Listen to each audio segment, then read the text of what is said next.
Suzanne's Paparazzi Jewelry, 24/7 shopping available.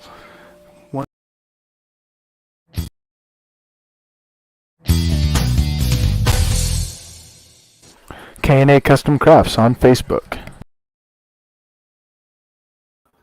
Hey, what's going on, everybody? Welcome to the Coast to Coast Entertainment Network. I am Ace, and you're watching another episode of Sportsminute tonight. And tonight, I'm joined by, of course, none other than Mr. Big B. Big B, how are you doing tonight, my man? Hi, I'm doing good. I just want to give a big shout out to my wife who had a birthday yesterday, along with your mom, Ace, Miss Suzanne Barber. Had birthday to them yesterday, and can't wait to hit these topics. All right, and Mr. Big Game James, how are you doing tonight, my man? Hi, Callan. How are you? Yeah, it's a really good work day, workout day, eat day. Now gonna do a sports minute day or night thing. All right, well, I'm definitely glad to hear it. We do have a few comments that are rolling in here. So Thomas is saying, good evening, everyone. And Thomas is saying, happy birthday to both ladies. So thank you, Thomas. We will make sure to let them know. Thank you. Well, anyways, we do have some fun topics for you tonight. And I know, James, you had mentioned that the first topic that I specifically chose this one because I knew this would be a fun topic. I was like, we have to do this one. It won't be fun for me though. Okay, maybe not, but so the what if topic. This is what if in the sports world. So the one that I came up with on the sports world side, I'm gonna actually go back to 2002, and you probably know where I'm going with this. This is the whole. Don't take Tom mine. Brady, the Tom Damn Brady it, you took mine. Did I? Yep, that was it. Okay, with the tuck rule? Yep, because you know what, for James? so many reasons though. Yeah, okay, so you go ahead and you do yours, and if you have the same thing, I have no problem with that. So you go ahead and take your what if. It affected me because, of course, of Because who it was I your am. rating, yes. Yeah, because I remember where I was. I remember just everything about it, the pain I felt after and years after, and what it led to, which I'm over it now because of all the losing, but just thinking like, oh, the Rays could have been in the Super Bowl that year against the Rams. It would have been a former LA Super Bowl matchup in New Orleans that year. Who knows who could have won that game? But would have been a great Super Bowl for me to have the team in it. They were in it the next year, but then after that, they had so many losing seasons, never really able to recover. Meanwhile, the damn Patriots go on a run. They win 6 Super Bowls. They, have Brady and Belichick be Hall of Famers. And the Raiders just peter out pretty much. They have a veteran team, and they all leave within the span of 3 years. If the tuck rule, if that was never overturned, if common sense or just hatred toward the Raiders by the NFL was never a thing, they would have been in the Super Bowl that year. And then who knows what could have happened. Maybe we're talking about the Raiders having, 4 championships or 5. You never know. But ever since then, it's just funny how things have gone. And almost every year the Raiders and Patriots have played, and it's never close to, a great game. It's never close. I guess, I know there was a 30 for 30 made out of it, and I didn't want to watch it because I didn't want to go through it again. I didn't want to see it again. I kind of blew it out of my mind. I know the next season they played in Oakland, and the Raiders won the rematch, but it didn't feel like it was important or whatever. But after all these years, it still hurts because, again, they would have probably went to the Super Bowl, probably would have won or 2 on the way out for, Tim Brown, Jerry Rice, Rich Gannon. That would have been easy. And then we wouldn't have really cared about someone named Tom Brady. Like, they wouldn't have had the same success, I don't think. They just kept going on and going to the playoffs and, winning championships. That I'm not saying that could have been the Raiders, but hey, at least they could have won a couple or had a chance at it. But think about that. You want to have everybody hating the Patriots. Before that, the Patriots were just like, oh, lovable losers. They went to the Super Bowl one time in '86. They got killed by those Bears. Never been the same or never been close after that or before that. The team almost left in the '90s until Kraft kept them in Foxborough. So it's just funny how things work out. They were able to get a new stadium. They were able to work it all out. Now it's funny because the Patriots are really bad and the Raiders are barely decent, if so. So it's funny how things have changed, but maybe that would have been a thing right after that, because who knows what would happen with Bledsoe and Brady if there was a quarterback competition after that. So that one still hurts. That's my big what if. If that Tuck rule isn't overturned, and if Vinatieri doesn't get a shot to, tie the game and win the game, we wouldn't even have a New England Patriots dynasty. And that's like one of the most, one of the most controversial dynasties, but one of the most winningest dynasties ever. But because of what happened, what if that could have been the Raiders in a way? So James, you kind of hit my point at the very end, because my what if was going to be, if the Tuck rule was overturned, then Brady probably doesn't start the next year because Bledsoe probably doesn't get traded. So then, do we actually know who Tom Brady is at this point? Does Tom Brady win his 7 rings? Probably not. Probably not. So that's why I actually had that as my biggest what if, because then Tom Brady probably doesn't. A lot of people right now wouldn't be talking about Brady and his 7 rings on the what if. However, you also think about on the other side. I'm going to touch on the Chargers quick. What if Drew Brees stays as the starting quarterback of the Chargers? Does the Chargers win several rings? No, that would be cursed still. You think so? I don't know, because I always said that if I'm not saying that Phillip Rivers wasn't good, but me personally, I've always said I felt like if Drew Brees stuck with the Chargers, that the Chargers would have had a couple rings with Drew Brees. I felt it. I felt like if you gave Drew Brees some of those teams that Phillip Rivers had with LT and Antonio Gates and everybody, absolutely. Those Chargers would have won a ring with Drew Brees. Would never left San Diego. Huh? Would have never left San Diego. Probably not. They probably would have stayed there. Mm-hmm. All right, so Big B, what is your biggest what if? I got a few of them, but let's go back. You guys talk about to go out the Brady saga. What if Drew Bledsoe doesn't get hurt? Do we know who Tom Brady is? Does he go somewhere else and have half the success or 60% of the success that he has without Belichick? So, I mean, that's kind of one of the what ifs ties into the Patriots. Another one I got, we bring it up all the time, and Chris, I know you're listening, but what if the Vikings don't trade 11 guys away to get Herschel Walker?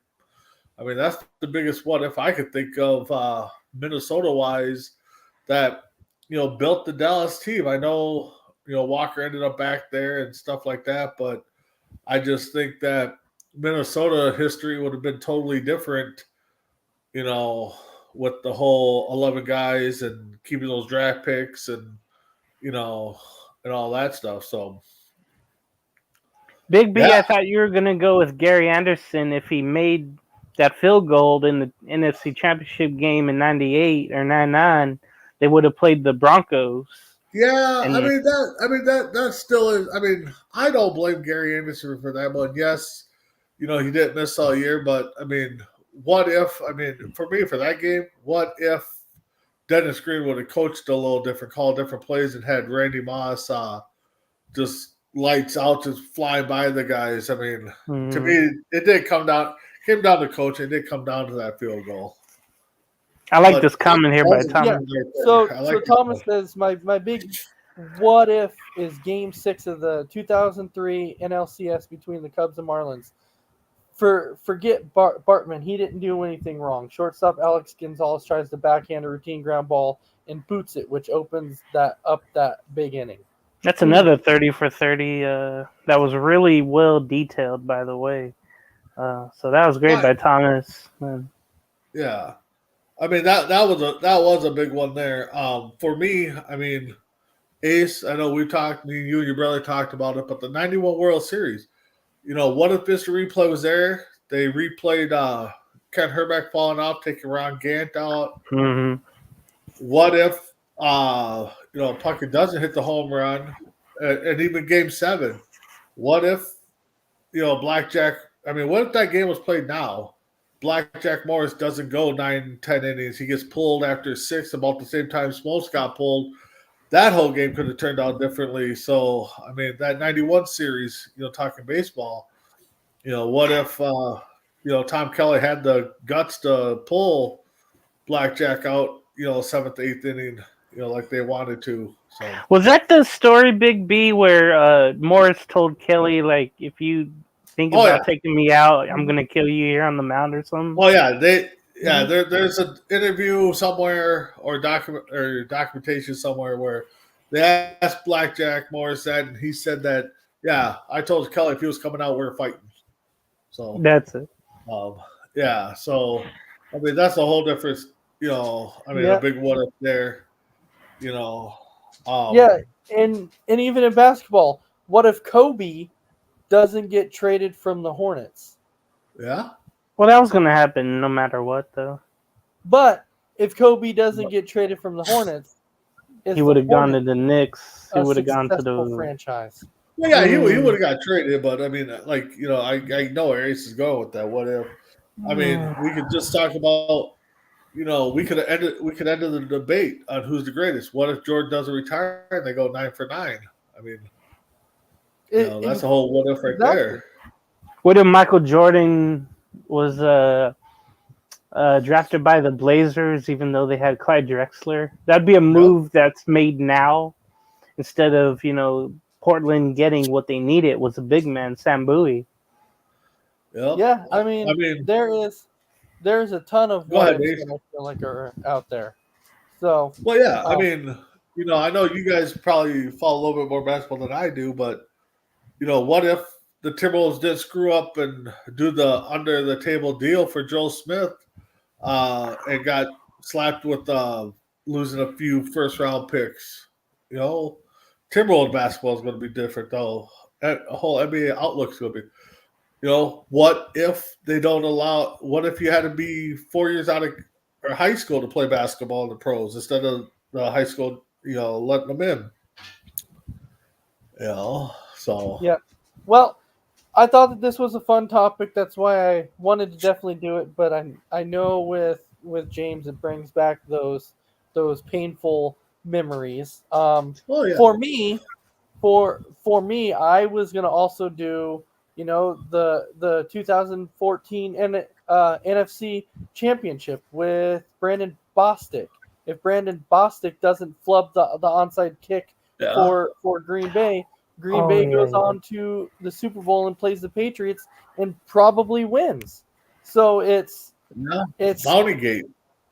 Yeah, exactly, right. Going on to our next topic. This one, and yes, there's been a lot of talk going on about it, but I particularly have a big issue with it.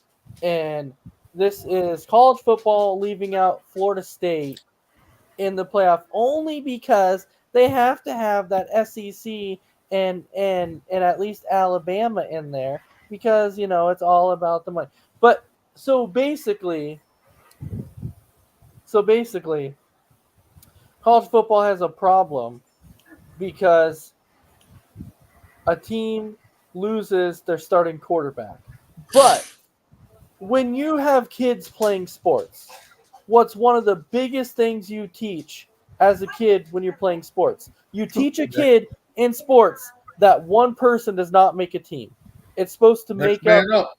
Yep, it's supposed to be everybody makes up the team, not just Yep. one guy. And so basically that motto that you're teaching young kids, now college football saying, well, that was a motto then, but I don't technically agree with that. I believe if you lose your best player, then you shouldn't be in the playoffs. So that would be like an NFL team losing their starting quarterback and being like, well, that team doesn't qualify for the playoffs because guess what? We're going to pull them out because their starting quarterback is not in the playoffs and they're going to lose. So I have a huge problem with this. And I truly feel like Florida State completely got screwed. And understand, everybody knows Florida State is not my favorite team, okay? But Florida State worked hard. They worked their butt offs all season to get where they are, went undefeated. That's hard to do. I don't care what school you are. Going undefeated in a season is hard to do. They worked their butt off. They got there. And now they can't prove that they can hang with the other teams. That is the most ridiculous thing I've heard. So, Big B, I'm sure you have a few things that you want to say about it too. So you go ahead and chime in. Yeah, it's tough. I mean, college football playoff system has been just so wrong. I mean, I don't know. Yeah, Florida State got robbed. I mean, 13-0. You stayed undefeated after you lost your quarterback. To me, I think it was just a ratings grab for the college football because, you know, Texas has always been a big football state. Alabama's always been a powerhouse over the last year. I mean, Washington's coming up. They're 13-0. Of course, Michigan, I'm still kind of surprised that they didn't get some kind of bowl sanctions and stuff like that with all the stuff going on. But, yeah, until they come up with a football playoff where, you know, kind of like the NFL has and breaks it down in divisions and stuff like that, you're going to get big questions like this. I think Florida did get robbed. I mean, how can you crown a national champion and have one of your undefeated teams? And I know everybody can say that about Boise State back in the day. They finally let them in and they got whooped. Well, you know what? But they earned it. They earned to be in the playoffs. You know, your best team's in there, and that's what you also teach. You know, the better teams, you know, should get a shot at that title. Yes, once in a while there's an underdog that gets through, and it happens. But to me, Florida earned it. They should be in there until college football goes into some kind of tournament format. By breaking down, you know, like I've said before. I think in 10 years, we're just going to have 4 major conferences and probably 15 schools in each conference, and they're going to battle it out that way. But, yeah, it's a flawed system. I think Florida State should be in. Yeah, Florida State won the ACC championship against Louisville with a third-string quarterback. Yeah. So they won that game with a third-string quarterback. Okay, and that was the ACC championship. You know, and I heard somebody else debate this, and maybe I saw it on another site. Ohio State a few years ago, didn't they have a third-string quarterback when they went to the national championship game? Yes. I want to say 2014. It was Cardell Jones. Yeah. Cardell Jones. Exactly. So what's the difference? Oh, that's right. Ohio State's a bigger school than Florida State. You know. It was a rating grab. I almost guarantee that it was a ratings grab. They didn't want to lose the big markets. Exactly, because when Alabama beat Georgia, I kind of felt that time that I was like, okay, Bama was getting in. I kind of had that feeling. I knew it at that point. I'm like, well, Bama's in. It doesn't matter if they have a loss or not. It doesn't matter. And people talk about, well, did Florida State beat anybody? It doesn't matter. They won the ACC championship. You look at Alabama; they lost to Georgia the first time. They barely beat an Auburn team that it took a Hail Mary at the very end to beat an Auburn team. So and it was a non-ranked Auburn team. Yep. So that's kind of my big issue with it. And then going back to how I was saying about Florida State winning the ACC championship with a third string quarterback, and when the third string quarterback wasn't even prepared. He didn't even know until game time that he was getting the start. So that's even better yet. So Thomas is saying, but you couldn't put Bama in without putting Texan. Exactly. Okay, you let them play, because Texas beat Bama. You let them play the playing game then. You put them in a bowl game, meaningless bowl game for a playing game. Yep. So, all right. So, James, what's your thought on FSU getting left out? I didn't mind it because I kind of knew what was going to happen already.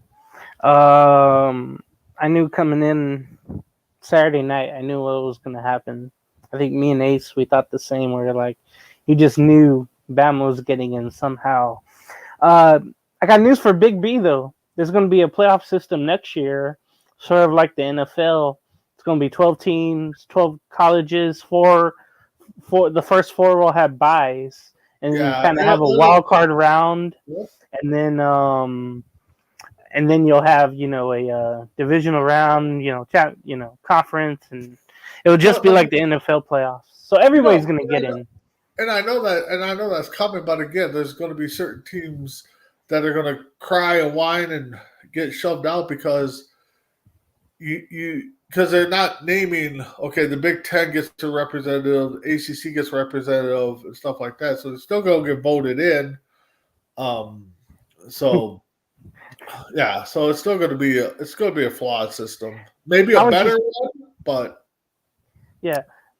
I was just thinking though, 12 teams is too much. I think we were good with 8 or 6. I think 6 would have satisfied everybody this year. You still would have had Georgia, you still would have had Ohio State, or Florida State, and then you would have had Georgia or Ohio State. Probably Georgia would get in. So next year you don't have to worry about any of this, but this year you just knew something was going to happen with having a Final Four like that. Yeah.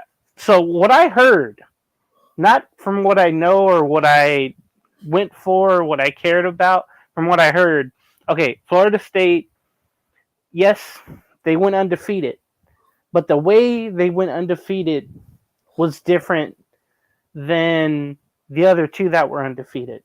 You look at strength of schedule, you look at the way they won games. It was ugly down the stretch. Credit that they had their second and third string quarterbacks playing. But also the committee was saying that because of style points and then injuries, that's why Florida State didn't get in. So that's definitely flawed when it comes to that. No team that's undefeated should get penalized. That's basically what it should come down to. But next year we don't have to worry about that. And I think a lesson for all the kids is like, hey, life isn't fair when you have a committee controlling everything. But Alabama, credit to them. They got hot at the right time. They only had 1 loss this year, and it was against Texas, who also lost once. And Alabama lost to Texas there in Alabama. So it's fitting that these 2 get in because they met at the beginning of the season.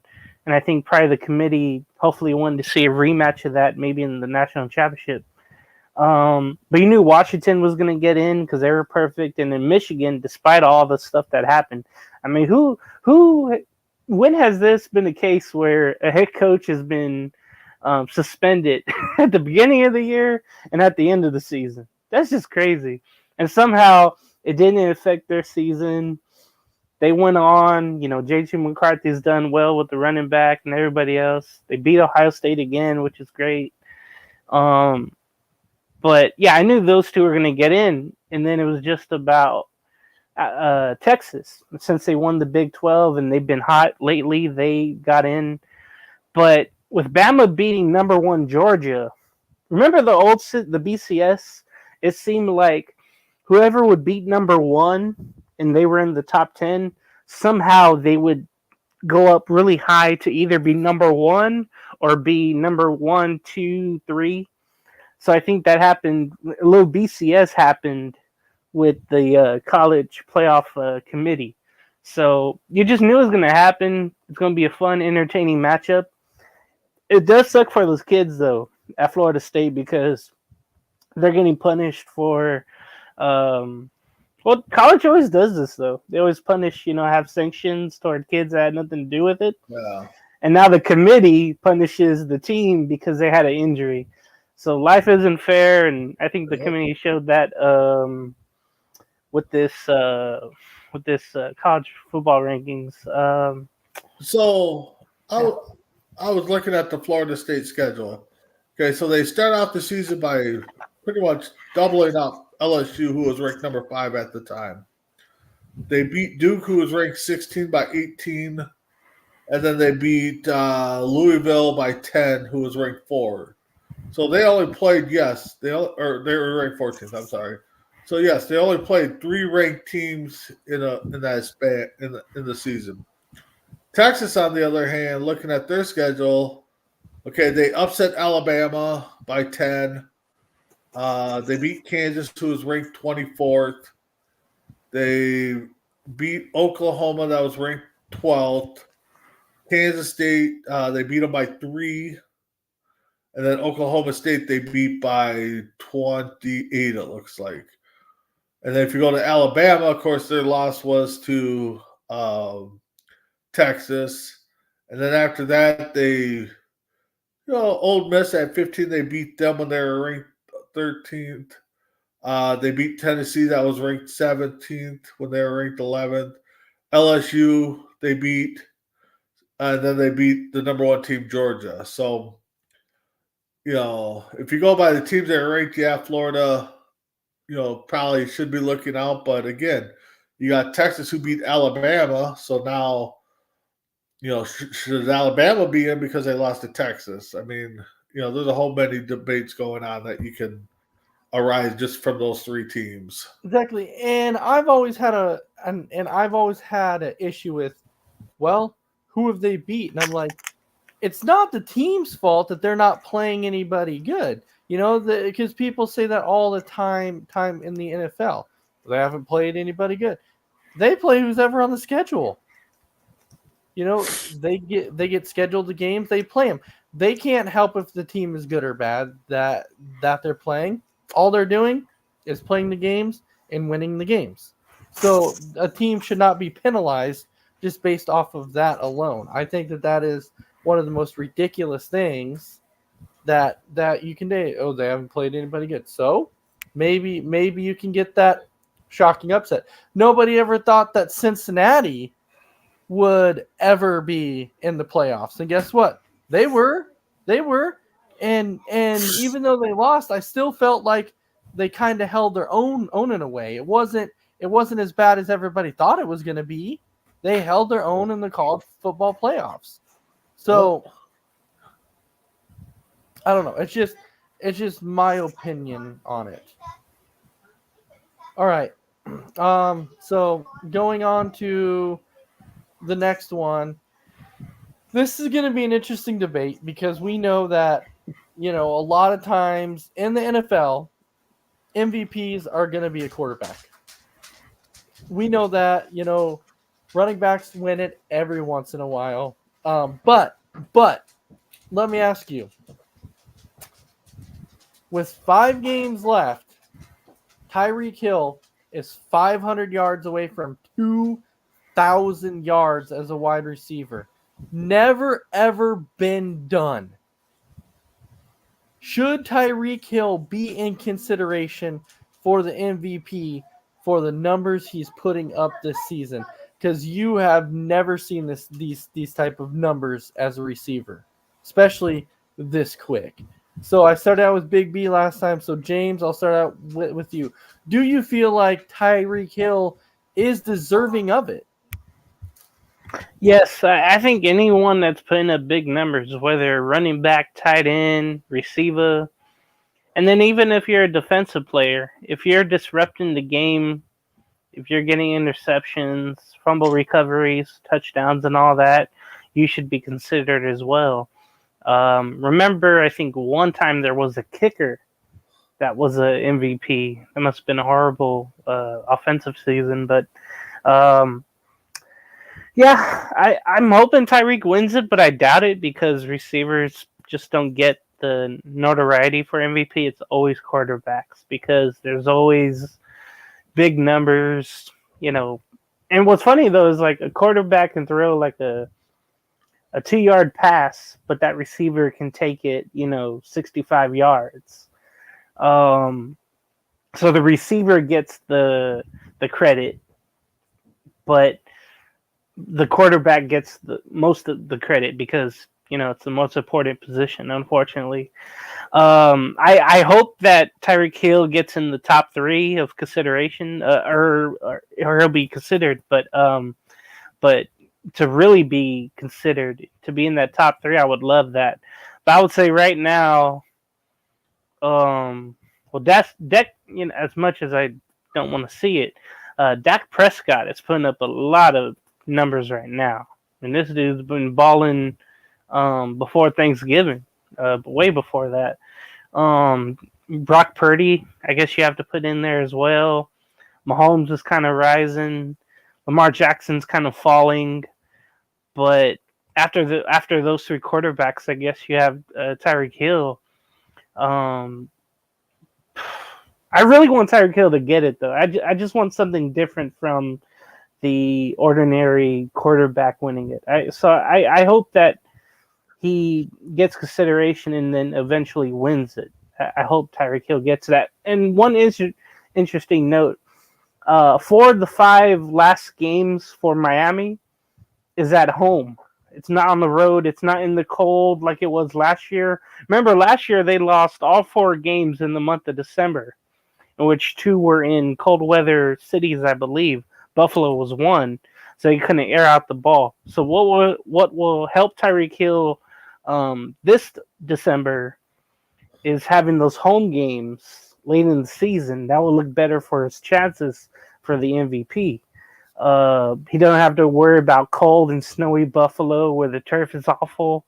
He'll still have that Bermuda grass in Miami, or whatever they play on. So it looks good for him. I mean, the numbers you mentioned are good, historic as you mentioned, but I don't know. Usually the quarterbacks get it, but I hope Tyreek Hill breaks that trend. All right, Big B, your thoughts on the MVP race? It's been a crazy NFL year. I mean, I think me and Tim were talking about that before our show today. But yeah, just looking at the stats, looking at the standings. I mean, you got a lot of big names that are out. James kind of mentioned Mahomes is kind of falling off a little bit. McCaffrey's still hanging around with San Fran. Still putting up That's decent another numbers. one. I really think this is going to be a year that a quarterback does not win Good. the MVP. Is it going to be Tyreek Hill? I don't know because you got Tua putting up good numbers too. So Tua and Tyreek might be battling for those votes, and they might take some away from some others where a Brock Purdy might sneak in and get that. But like Tim just said, yeah, Tua's going to take some votes away. So unless, people get together and be like, you know what, those 2 without each other, couldn't do what they did, which they can't. I mean, excuse me. I mean, the only way to see what Hill is like, I mean, we know what he's like with Patrick Mahomes. We know what he's like with Tua. Barring, a minor injury, maybe Tua gets put out for, a half. does Hill still put up the same numbers? I mean, that might be a deciding factor. Vice versa, does Tua put up the numbers without Hill? Because we know what kind of receiving core they have. I think it's only been done once. I think we've had co-MVPs. I think it was Favre and Barry Sanders back in the late 90s, I think it was. I can see that happening if they want to put a quarterback in to win. I mean, to me, he's got the Offensive Player of the Year locked up. I think Hill's definitely going to win that award. So that might be something that they go, well, Hill won the Offensive Player of the Year, so we'll give the quarterback the MVP. But Hill should win both awards this year. So I just looked up what you were talking about with the co-MVP, and both time and it's happened twice, and Okay. both times included one of the select multi-time winners. It's first happened in 1997 with Brett Favre and running back Barry Sanders, and then again in 2003 with Peyton Manning and Steve McNair. Yeah, I remember that So- one. Yeah. So Yeah. it's happened It twice. should be Hill. It should be Hill. It should be, but it's like you're saying, are they going to really give it to a wide receiver? And When's and the I last think time a wide receiver won it? Maybe Rice. maybe? I don't even think Yeah. Rice did it. One thing, though, I would say, you remember how bad the year was offensively to start out? I think Tyreek Hill has kind of brought everything back up offensively. And then you can throw in McCaffrey with his touchdown streak. I know he lost it this year, but he regained it the next week. So you could kind of thank Tyreek Hill for like upstarting the offense in the NFL again. You could just say that about this year, and maybe that leads to him winning the award. I would hope. Yeah. So to answer your question, Big B, a wide receiver has never won it. I was just looking at that. Yeah, wide receiver has never won it. Yes, and the last non-quarterback to win it was Adrian Peterson. Peterson. Back in 2012. Yeah, That's and right. Yes, because they have only given it to a quarterback or running back traditionally. Yep. I do believe, and I could be wrong, but didn't Lawrence Taylor win it once back in the day? I thought he Should did. have. Lawrence Taylor won it in '86. That's the only defensive guy I see that won it. Matt Mosley for Mark Washington. Mosley with Washington. With Washington as a kicker. Oh, I'm sorry. Alan Page won it in '71 for a defensive player. Wow. Looks like a couple fullbacks have won it, halfbacks. Jim Taylor. Yeah, Jim Brown and Jim Taylor, Jim Brown was a fullback. Outside of that, it's been quarterbacks or running backs. But Lawrence Taylor was the only defensive, I believe the last defensive player to do it was Lawrence Taylor. Yeah, Taylor was the last defensive player. Ever since then, it's been a quarterback or a running back. Yeah. I know So J.J. Watt was close that one year. He was close. I mean, it was. I felt like he could have won it. I felt like he definitely could have. But if they're not going to give it to a non-quarterback or running back, then they just need to change the name of the trophy, because then it's not MVP. If you're going to only give it to a quarterback or running back, then it needs to be changed. Well, by the thing position. is, what they probably need to do is just offensive quarterback of the year or quarterback of the year, wide receiver of the year, running back of the year, tight end of the year, and then offensive lineman of the year. I mean, That would lead to more money for the players when free agency comes around. Think about that. Yeah, it definitely would. So I do agree with that. All right. So going on to the next one is a little bit of an NBA topic, because we know what's going on right now is the in-season basketball tournament, which, I feel like it's really not, to me, I feel like it's really not that big of a deal It's really not. But Colin Cowherd was talking about Ugh. how people should make it a bigger deal because he's like, it kind of is cool. And I'm like, nobody's waking up in the morning and thinking, wow, I can't wait to watch this in-season basketball tournament because this is going to be lights out. I'm like, come on, man. Nobody's waking up in the morning and thinking that. It's because it's one of the most ridiculous things I've seen. So, Big B, do you feel like they are making this in-season basketball tournament a bigger deal than it actually is? Well, yeah, because they want the fans to get involved, and I mean, I think what they're hoping is that a non-powerhouse team wins it, so then they can say, well, at least this team won, the in-season tournament and got some kind of trophy out of it. And I think that would have been, one thing that the Timberwolves would have definitely enjoyed is winning that because they're sitting pretty good right now, and if they keep rolling, I mean they're going to be a heck of a force to be reckoned in the playoffs. But this in-season tournament, I think, is just. I think we talked before, James, on another show. Ace, you might have. I think it should be a preseason tournament. You want to do something like that? Let's do a preseason tournament. Get some of these teams to look forward to, but I mean, unless they somehow, I guess it would have been different if they would have maybe blocked out a whole month, and then done a tournament, and then somehow you still get your home games and stuff, but then that's last minute planning and stuff, and the season ticket holders are going to be griping about it, so you couldn't do it that way, but I think this in-season tournament ain't going to last too long. I think it's going to be probably a 5-year deal, 5-year thing, and then it's just going to fade into the background.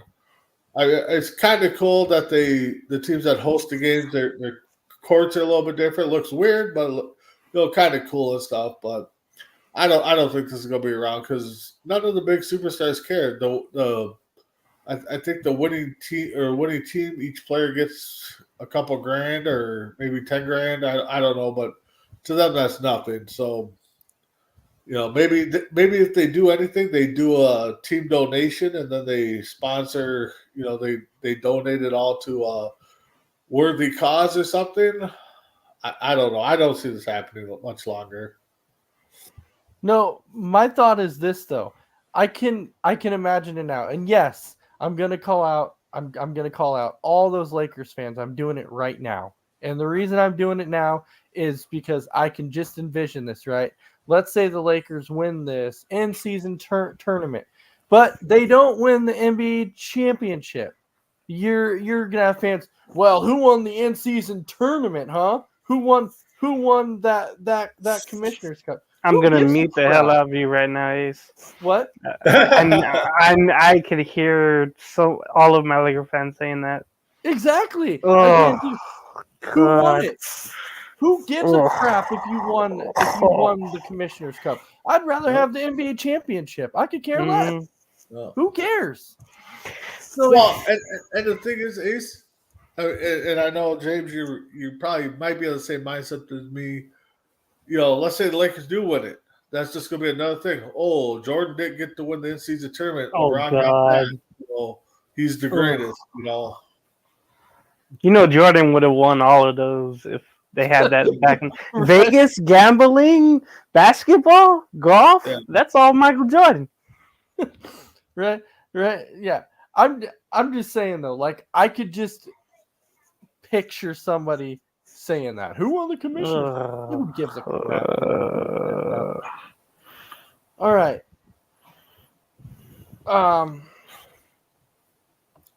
I don't know if you really have. Does anybody else have anything to say on it? Yeah, I didn't get to rant myself. Go ahead, James. You know what's cool though? Those courts, they reminded me of that movie Any Given Sunday, where the fields were all painted and crap. Yep. That kind of reminded me of these NBA courts. And then if you play 2K, it reminds me of those my player or my park Yep. kind of courts. Those kind of remind me of those. I think it's kind of cool, but I heard Adam Silver on the Pat McAfee show today. They said next year they're going to have even more creative courts and then maybe sponsored courts. So they could have like Versace or Gucci and just make it a whole cash grab thing. So it's going to be around for a little bit, that's for sure. What also reminds me of Vegas and tournaments, right? Okay, so there's an NBA Summer League that happens every year. And yes, they crown the champion, where it's just rookies and guys coming off the street that work for Amazon. They get to play basketball for a couple of weeks. But they have a Summer League championship. And this is what this kind of reminds me of, but there's more at stake with the in-season tournament. I think each player gets $50,000 on the winning Like that, team. Yeah. yeah. So I think there's more incentive for the bench players. Yep. I know that's been the thing. And then Big B, I know you mentioned this. It was like, hey, hopefully we don't get like the big teams that win the cup or go to the cup. But guess what? We have the Lakers. We have the Bucks that'll probably face each other for it. I think what's Bucks, Pacers, Lakers, Pelicans. I mean, right away you could think who's gonna win and who the NBA wants. They want Lakers and Bucks just like they want Lakers Bucks in the finals. Yep. You know, so unfortunately we won't have that young team like the Thunder, like the Timberwolves, like the Pistons. Well, not the Pistons, but you know, the Bulls, somebody else. You did that just to mock me. You did that just to mock me. Well, they lost 18 straight tonight, so they're not. But if they won all their in-season tournament games, I was just thinking that, James. If they won all the in-season tournament games, they'd be fighting for a championship. Hell yeah, I'd do that. It's worth more than the season they're going through. So hopefully somehow next year, like maybe Detroit, all those bad teams, they can somehow make a run and then realize they have to play the rest of the season. I really don't. It doesn't get me like excited. I was watching the games, but even the TNT crew, I don't watch any other network, but even they were so confused at first. Even the players are so confused with how it goes. Now they're saying all the right things because I think the NBA told them to. It was like, oh, I understand what's going on completely now. We're going to Vegas. We're going to try to win some money. It's a nice incentive. Everybody's competing. But they'll go back to resting once it's all over with. So it's just an incentive for these four teams now. But you still have a whole season to go. And it's a sign that, hey, maybe the season should be shortened to, you know, instead of 82, go to 72 games, 75 games. But the only thing too, Big B, you were saying like have a month of it. I was just thinking maybe you have like the banner week of whoever wins the championship, right? You have a week of regular season games, and then you go right into the in-season tournament. That's how I would like it, because usually nobody watches the NBA until Christmas. That's why they put it right now. But I would have it right away for the season. So you really get those young teams really striving for something. And let's say if they miss the play or in season tournament, then you could have them really stride and try to get into the play-in games and then maybe make the playoffs. So I'd have it right away in the season instead of waiting a month in.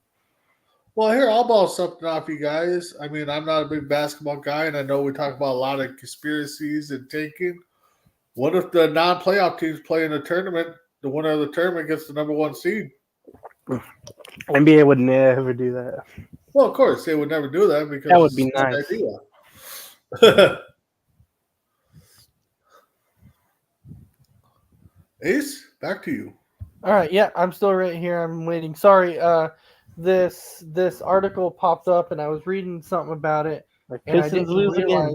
realize. But no, it was something about It was something about Hayden Hurst, and Yeah. it just popped up, and realized he's suffering with amnesia now after his concussion in Week 10 of the NFL season. So prayers out to Hayden Hurst. Hope everything comes better for you. That's definitely not something that you want to see. So I sorry to hear about that for Hayden Hurst. So going into our final topic of the evening, this Juan Soto trade that actually just took place. Damn it. It happened. It finally went through. Shocker that he goes to the frickin' Yankees. Damn it. Shocker. Why does it not surprise me that he goes there? Like a few days after Alec Verdugo from the Red Takes Sox one to know one. gets traded to the Yankees. Like, who would have thought that? Who would have thought that the Yankees and Red Sox were going to pull off another trade like that? And the Yankee fans hate Verdugo too. Yeah, exactly. Now they love him. Now they love him. Watch. They do now. Yeah, they do now. Total 180 now. All right. So, James, what's your thoughts on Juan Soto getting traded to the Yankees? Because it clearly looks right now that the Padres, I'm not saying are throwing in the towel, but they might be starting to slowly year by year. Yeah, to slowly disintegration for the players. Yeah. Yeah, disintegration by the cure. Yeah, year by year, I think they'll start to unload. Maybe they're not done. Who knows? But yeah, Juan Soto. I was wondering how much a team was going to have to give up, and of course, New York Yankees had to give up their best pitching prospect in Michael King. One of their catchers now, Kyle Higashoksha. I'm not even going to say that, but he's from Orange County, so I knew him from, whenever the Yankees would come play the Angels, he is a local kid. Yanni Brito, Drew Thorpe, not related to Jim Thorpe, I think, and then Randy Velasquez. So these are all right-handed pitchers, and they're from the catcher. It's something San Diego needed, and you could tell they just went all in on pitchers, and they're hoping that at least two of them will help the club. Well, one right now to help the club, and maybe the other three later on, or maybe never. I can think of the Anthony Rizzo trade for Adrian Gonzalez from San Diego to Boston, and Rizzo didn't last a millisecond in San Diego before he was traded away to Chicago.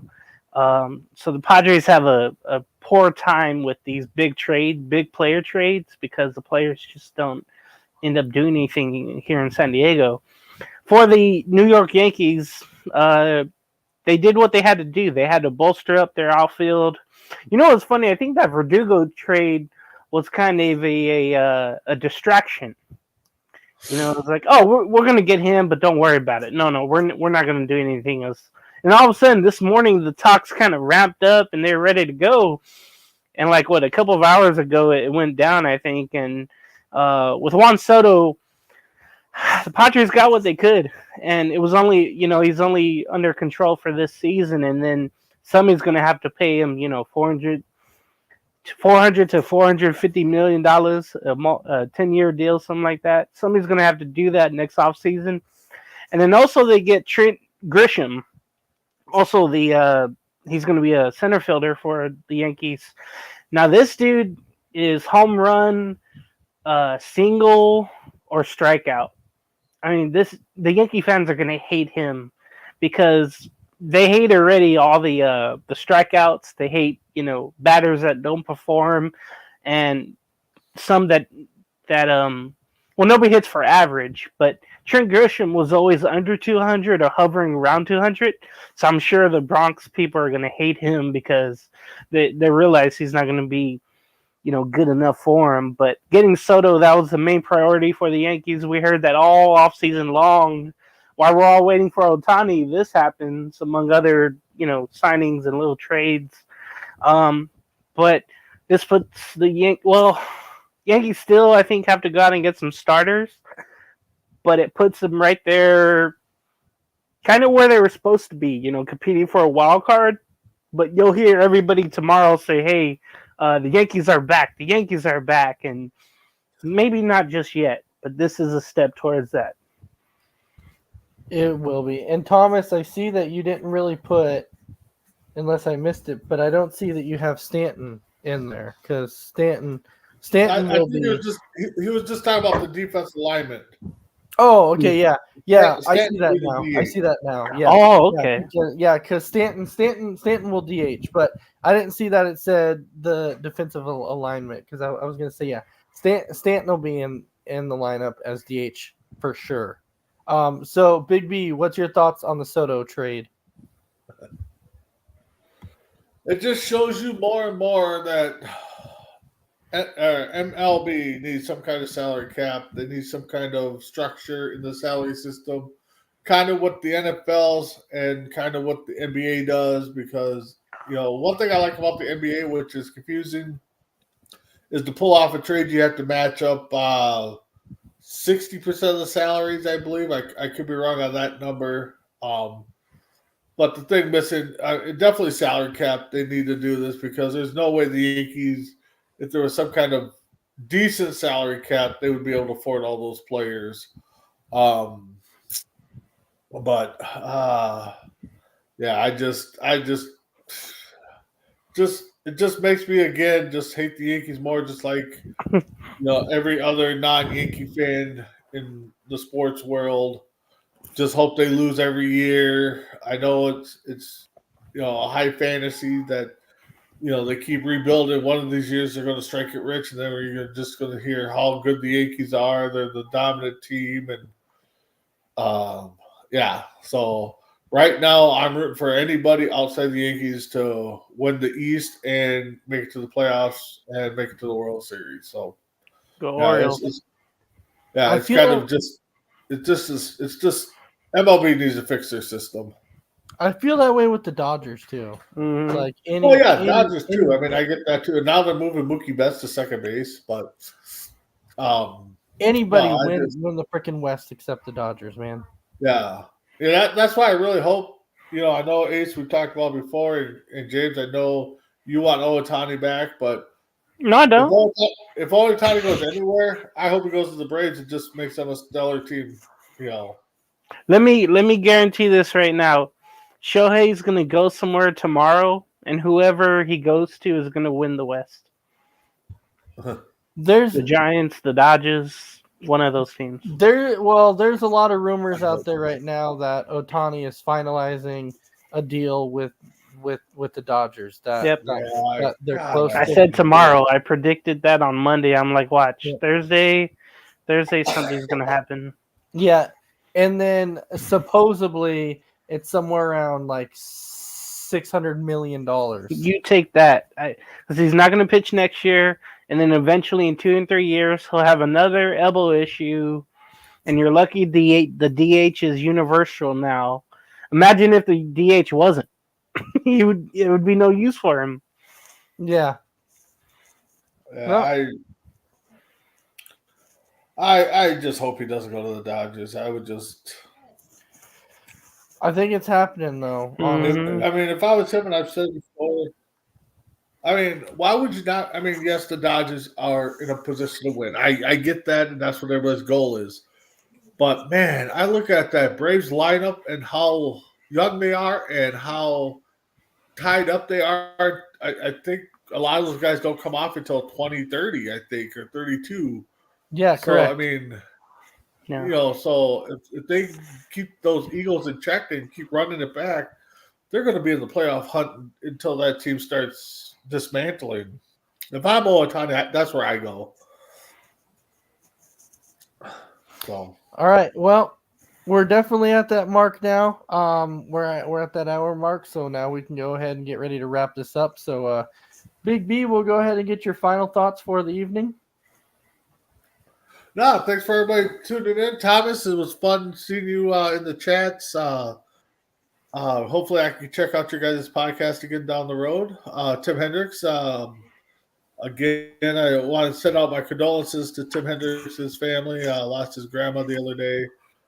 battling some injuries. She's not suffering anymore. She's up there with her loving husband, Grandpa Hendricks. So you guys, Tim, you guys are in my thoughts and prayers. So outside of that, keep checking out C2C all week long. We got some great shows, great game show coming up, all our great programming. So keep checking us out.